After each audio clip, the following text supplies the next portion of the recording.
Ok, perfeito. Bem, primeiro queria agradecer mais uma vez aqui esse momento, né? A gente está avançando e vamos indo, acho que vai indo muito bem a nossa conversa para todos que estão participando, né? Eu vou apresentar esse trabalho, que são algumas discussões, são algumas reflexões. Eu queria dizer que eu fico muito sensibilizado com a posição do Constantino, né? Eu fui secretário de obras em São Carlos, então eu sei o que é ter que ficar apagando incêndio o tempo todo, tapando buraco, desmoronamento, córrego, asfalto, favela, né?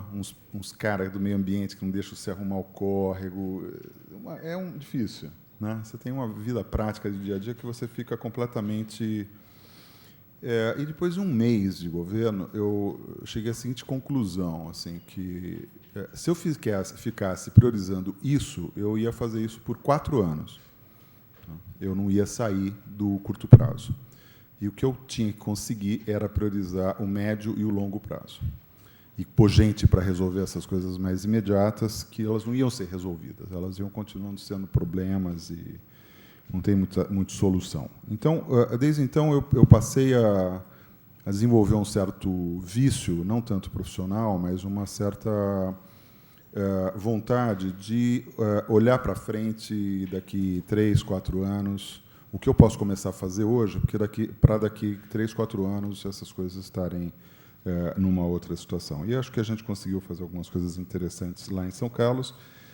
Principalmente, como eu era o secretário meio todo-poderoso, né, que era obras, tinha orçamento, transporte e serviços, eu contratava os projetos e as obras. Então, eu podia exigir dos projetos o que eu achava importante fazer e exigir que eles fossem desenvolvidos de modo integrado. Claro que, para fazer isso e conseguir introduzir alguns poucos novos paradigmas para pensar o projeto integrado, nós estávamos tangidos por decisões do Ministério Público, termos de ajustamento de conduta e decisões judiciais em segunda instância, que nos obrigavam a ter uma ação ambiental em alguns dos projetos, efetiva em alguns dos projetos que nós estávamos desenvolvendo. Talvez, se não tivesse essa premência, a gente ficaria... eu não teria força suficiente para poder incorporar esse tema nos projetos de infraestrutura, que foram poucos, mas foram. Então, o que eu vou trazer aqui para vocês é o que eu consigo pensar como problemas colocados aqui nesse assunto que nós estamos tratando e, especificamente, lá naquela área. Bem, nós vimos isso, né? Quer dizer, nós temos ali uma linha de corredores, né? Um princípio, né? Eu tenho uma faixa de 150 a 300 metros ao longo, que ela vai passar por uma reurbanização. Ela vem de uma constatação, a constatação de que, colocado o corredor aí, essa área não vai continuar do jeito que ela é. Não amanhã, logo depois da implantação, mas daqui em um prazo de 5, 10, 20 anos. Ou seja, nós estamos trabalhando aqui, antecipando a cidade que vai ser em 2030, vamos dizer assim, para pensar as principais metas de meio ambiente que a gente poderia dar 15 anos de prazo, né? Bem, e essa cidade, a partir dessas regras que se pretende construir, nessas faixas ou nesse raio ao redor das estações de metrô, ela vai ter ela se embute no plano diretor e na lei de zoneamento alguns instrumentos para que ela possa ser melhor do que a cidade hoje. Ela ser mais densa, o uso ser misto, a gente ter fachada ativa, ou seja, não ser aqueles murões, a gente poder passar por uma cidade, por edifícios que têm uma interação do interior com o exterior, ter espaços de convivência. Depois foi acrescido a questão da cota ambiental, com uma série de medições de desempenho para melhorar a qualidade ambiental das intervenções. A questão é saber como que, para mim, né, como que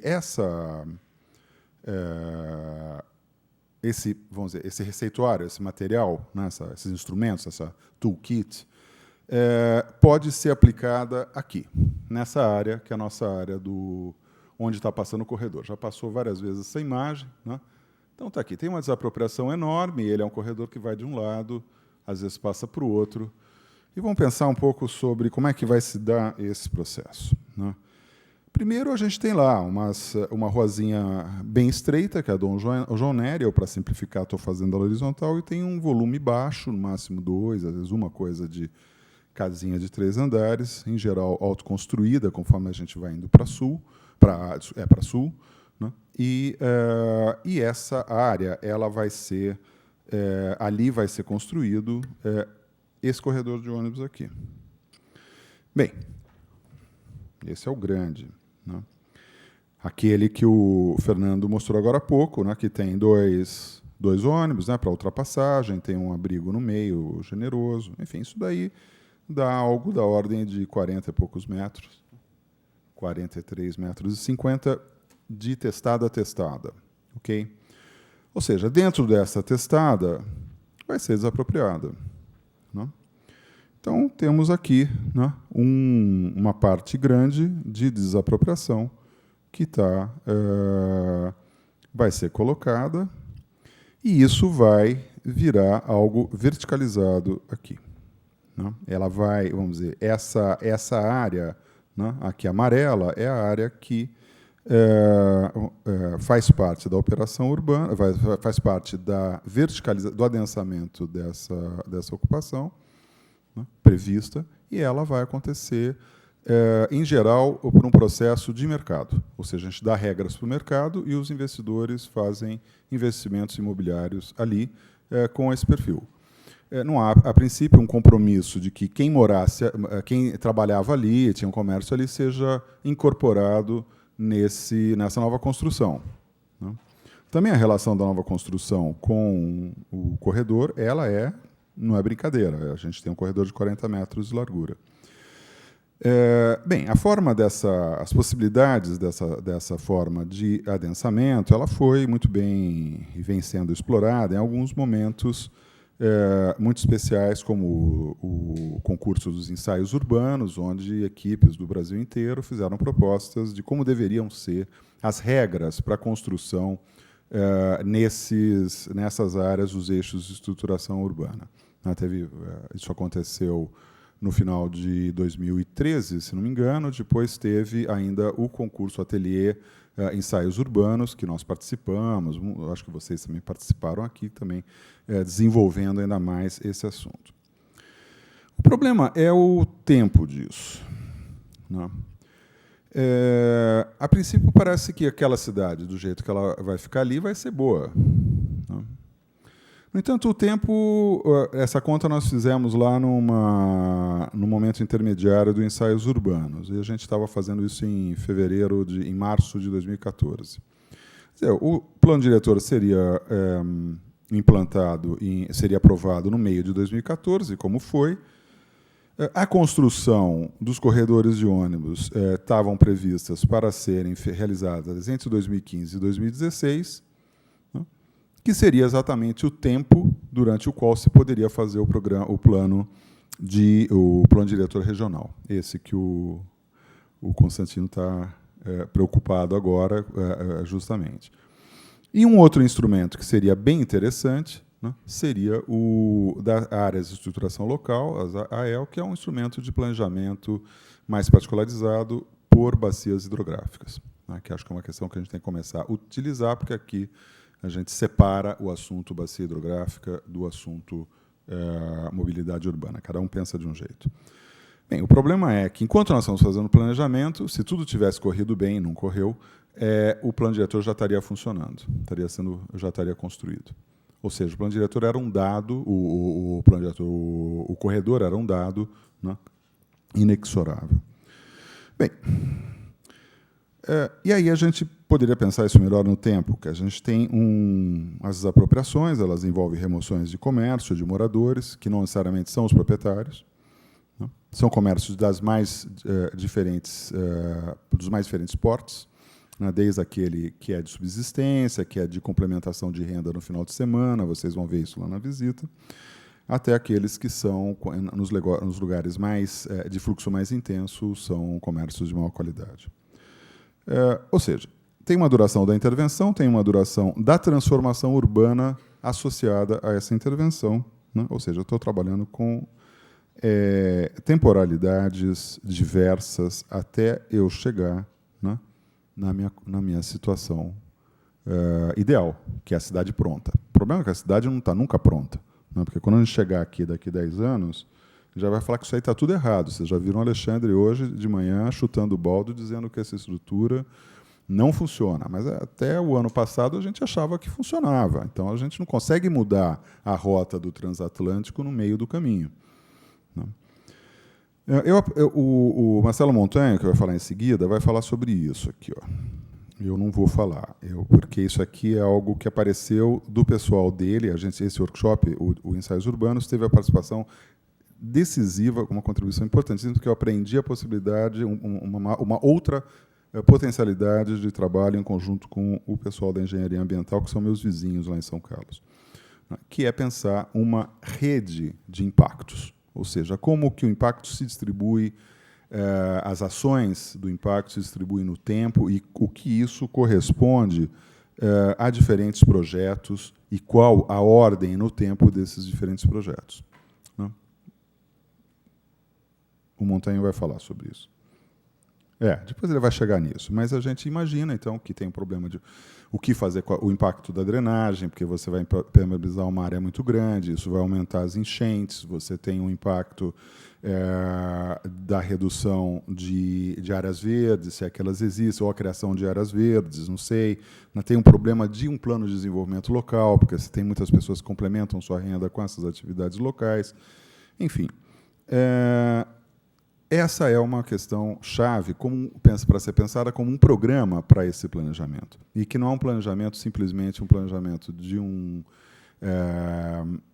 planejamento de uma intervenção ou simplesmente um zoneamento, mas ela é um plano de articulação de ações e de projetos num determinado período de tempo. Bem, voltando ao nosso caso, né, todo mundo perguntava por que nós fomos para lá. A gente analisou várias áreas, né, com os nossos bolsistas, nossos estudantes. O Alexandre, inclusive, foi decisivo, o Alexandre Paral, que falou hoje cedo, foi decisivo para ajudar a hierarquizar as alternativas e recomendar a opção de Itaim Paulista. A gente foi ali por causa da relação, da potencialidade dessa relação entre a avenida onde vai passar o corredor e o córrego, que ele não está exatamente em cima do córrego, ou seja, daria para pensar alguma coisa integrada ali, melhor do que as situações onde não tem mais retorno, a ocupação está muito consolidada. Ali talvez...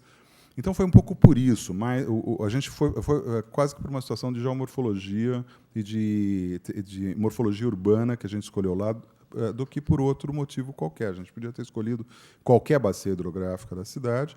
Tinha uma recomendação da Secretaria de Desenvolvimento Urbano, que estava nos dando suporte nesse trabalho, que pegasse alguma coisa que fosse acontecer lá para frente, né, para ter um tempo de trabalhar nisso. E ali a bacia, essa intervenção estava prevista para ser a segunda leva de planos de corredores de ônibus. Bem, isso coloca, então, o problema sério, né, que é a relação entre o corredor de ônibus e o rio, né, que passa ali embaixo. E, na verdade, tem até alguns braços canalizados, como a gente viu hoje de manhã, mas nós não vamos nem entrar nesse detalhe nesse momento. Alguns canalizados e outros não. Bem, isso coloca uma situação que é essa. Vamos lá esquematicamente, ou seja, eu tenho lá um corredor, não é tão grande como aquele que eu tinha pensado inicialmente, é um corredor que vai ter só 2 faixas, acho que ali eu fiz algum erro na hora da montagem, enfim, e ele vai ter desapropriação só de um dos lados. E ele está perto do córrego. Ele não está em cima, mas ele está perto. Bem, a demanda que surge, então, de algumas pessoas da região é que ele seja feito no córrego, né? Que ele seja feito aqui. Bem, o que acontece se eu fizer aí? Vamos lá, eu estou lá, vamos zerar de novo, né? Estou ali com o nosso corredor, os ônibus passando. Acho que eu matei, deu uma empastelada que a hora que veio para o teu computador aqui, que eu sumiu umas coisas aqui, mas tudo bem. Mas digamos que o corredor está aí, né? E eu vou pondo o... Vou ter um córrego embaixo. Vou cobrir o córrego, aproveito que eu cobri o córrego, e onde eu cobri o córrego eu ponho os pontos de ônibus, aqueles grandões que com pagamento pré. Né? Bem, algo me diz que isso vai dar algum problema. Eu posso ser mais legal, posso abrir o córrego, deixar o córrego aberto e ocupar, pelo menos mais uns 2 metros de cada lado para colocar o ponto do ônibus. 3. Né? Vou ter que desapropriar um pouco mais, mas, enfim, dou um jeito nisso. Posso até ser legal e cobrir essa parte canalizada com um verdinho. Né? Faço uma graminha, vai ficar mais bonito mesmo. Né? Vai até passar meio como parque linear, talvez, né? Em algumas discussões. Bem, o problema é que e posso ainda afastar um pouquinho mais no abrir, afastar um pouquinho mais o córrego e dar mais um canteirinho do lado ali de mais uns 2, 3 metros. Quer dizer, cada coisa dessa vai ser uma negociação, porque vai custar mais não sei quantos R$1.000 esses 2 metros, eu não sei o que eu faço. Bem, esse modelo é um modelo que a gente já conhece. Né? Todos os nossos, a 9 de julho, em cima do córrego Saracura, tem vários, né? Que são assim, os pontos em cima do canal e os ônibus passando ali em faixa central. Né? E isso a gente já sabe qual é o resultado. Né? Não tem acontecido chuvas tão assim nesses último verão, então a gente pode até esquecer. Né? Mas o principal problema daquela sobreposição da malha viária com a malha hídrica é que enche. Porque se não enchesse, até passava um pouquinho, mas enche. Enche por quê? Enche porque a cidade continua impermeabilizando com as suas construções, porque a cidade continua crescendo, aumentando a quantidade de construções. Ou seja, é difícil fazer a manutenção no fundo desse córrego, coberto, porque a hora que você joga o lixo debaixo do tapete, você não se preocupa mais com o lixo, porque você não vê mais o lixo. Né? E jogar água debaixo do córrego tamponado é como jogar lixo debaixo do tapete. Você trata a água como lixo. Afinal, é esgoto. Né? Foi assim, inclusive, que essa prática passou a ser estimulada pelo Estado, pela prefeitura, pelo Estado nos seus 3 níveis, né? Principalmente na década de 70. Você queria canalizar um córrego, você tinha dinheiro. Né? Do Procave, tinha dinheiro federal para canalizar o córrego e fazer uma rua em cima. Não é casual. Né? Bem, então o problema é... eu poderia até abrir mais um pouquinho, fazer um leito profundo, um leito... Né? 2, fazer uma estrutura para quando enche, abrir um pouco mais, tentar enfrentar... Mas a gente sabe que, nessas situações, o nosso desafio seria pensar uma situação na qual nós tivéssemos um maior afastamento e tivéssemos as margens do córrego recompostas, além do córrego ser tratado de um modo renaturalizado, a gente pode falar depois o que é isso, a gente ter esse afastamento, né, para uma vegetação. Né. Então, essa vegetação, inclusive, ela não é o parque linear. Ela é uma vegetação de função ambiental. Ela não é um parque para as pessoas irem lá jogar bola. Isso é para fazer infiltração, isso é para diminuir o aquecimento, a ilha de calor dessa região. Isso cumpre um serviço ambiental, que acho que o Marcelo também fala isso melhor do que eu. Tem uma função isso, não é à toa que isso está na pauta no mundo inteiro.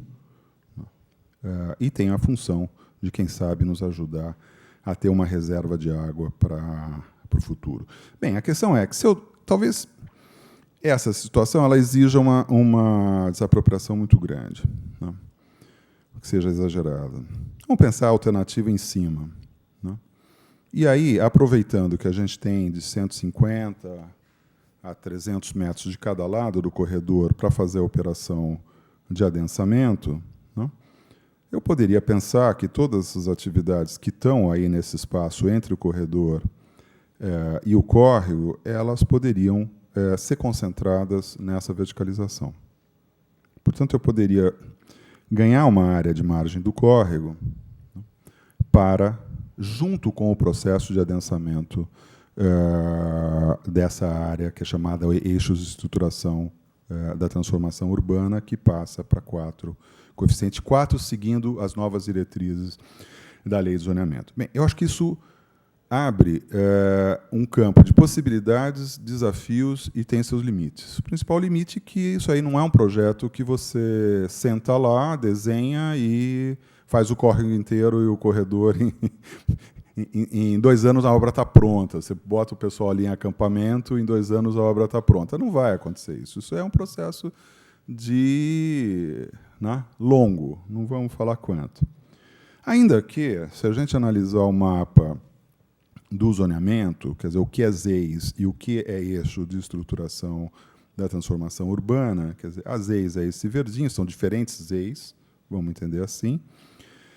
E temos essa área rosinha, ela é a área que tem a renovação feita pelo mercado, ou seja, que são diretrizes de zoneamento para o mercado investir e fazer esse possível adensamento. É óbvio que a gente tem uma área que vai ser renovada por intervenção do Estado, que é grande, que é muito maior do que... Vai ser renovada com limites, mas ela vai ser objeto de projetos específicos de HIS, de habitação de interesse social, em zonas de especial interesse social. Quer dizer, nós podemos incluir essa pauta ambiental nessas zonas especiais de interesse social. E, com isso, iniciarmos o processo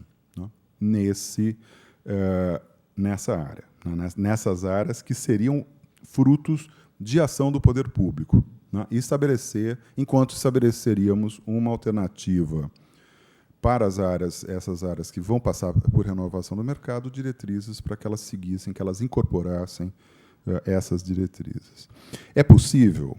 Não sei. Vamos pensar um pouco projetos recentes, Favela do Sapé, do Base 3, que eu acho que é um projeto que é uma favela ali atrás da USP, perto da Politécnica, entre o Céu Butantã e a Avenida Politécnica, que tinha essa situação.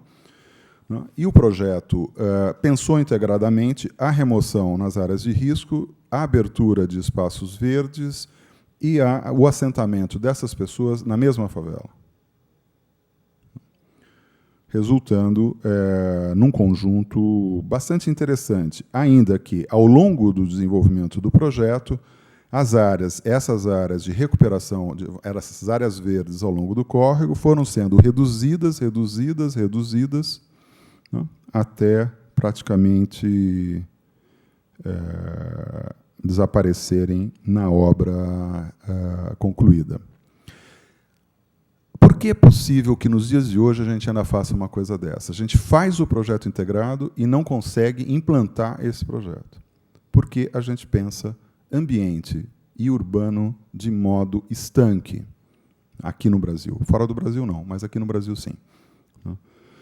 E pensa tudo isso ainda subordinado, quando é subordinado, a uma diretriz ambiental que é formulada, muitas vezes, a partir de estándares que são muito distantes da nossa possibilidade ou da nossa realidade.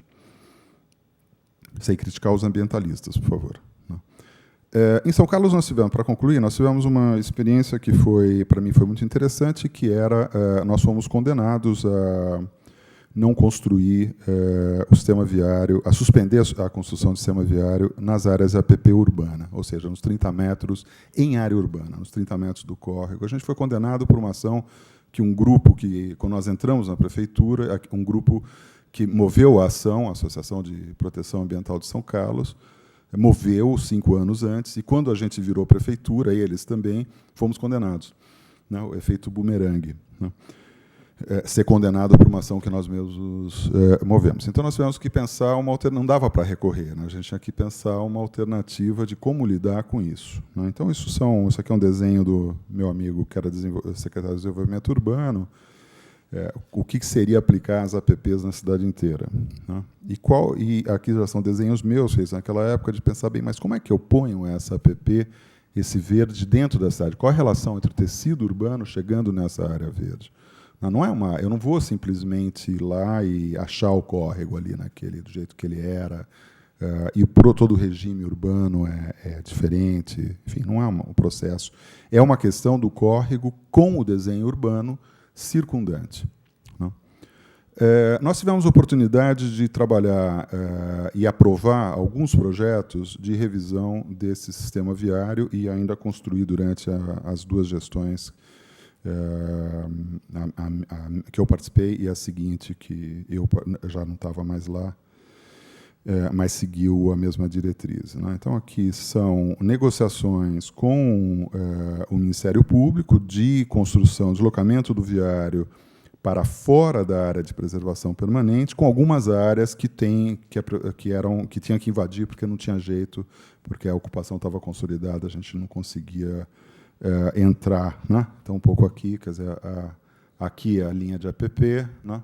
E aqui o viário que abre quando pode, entra quando é preciso, e com isso se criou um solo para a revegetação. Isso está lá para quem quiser ver, é até um pouco meio maltratado do ponto de vista paisagístico, né? E é do lado do nosso campus, né? É essa área aqui. Uma outra área central, a gente fez também algo semelhante, quer dizer, fizemos uma abertura um pouco maior, mas tivemos que entrar na APP no restante, porque estava muito consolidada a cidade. Então, também aqui virou o parque ali naquele trecho, que tinha um remanescente de uma fábrica lá, uma chaminé, né? E depois, no restante, as compensações ambientais feitas pela invasão da APP com a avenida. Né? Isso está bem funcionando. Ou seja, não passamos a avenida encostada no córrego, porque a gente foi negociando trecho por trecho, Constantino, onde era possível afastar. Esse outro daqui enfim, é o nosso xodó, né, Marcelo? Que a gente tinha um trecho já preparado, canalizado para receber a avenida, né, e nós destamponamos e fizemos um canal naturalizado. Eu acredito que é um dos poucos casos no Brasil de uma intervenção pública com essa tecnologia. Que na hora que você tira o canal de concreto, não é que você acha o rio lá embaixo, né? Mas era uma obra interessante, né? Parece o esgoto que estava sendo jogado no córrego, que a gente não sabia, parece o solo é turfoso, é resultado também de muito aterro com entulhos durante décadas, né? De maltrato desse fundo de vale. A gente usou ali uma tecnologia com paliçada, fizemos isso, está lá. Né? Esse é o córrego hoje. Hoje não, há 2 anos atrás. Né? Essa tecnologia é esta, né? Para vocês verem um pouco como é que foi. Ou seja, é um objeto técnico. O Martin estava perguntando sobre como você refaz a natureza. Não, você não volta a uma situação natural. É um objeto técnico de uma tecnologia super sofisticada que permite você chegar perto de uma situação que simula, né, uma situação natural, vegetada. Né? Isso pode ser chamado de infraestrutura verde ou técnicas de projeto com as águas que sejam menos agressivas. Né? Bem, para terminar, então, o desafio seria... Será que a gente não pode pensar isso lá no Itaim Paulista? Muito obrigado.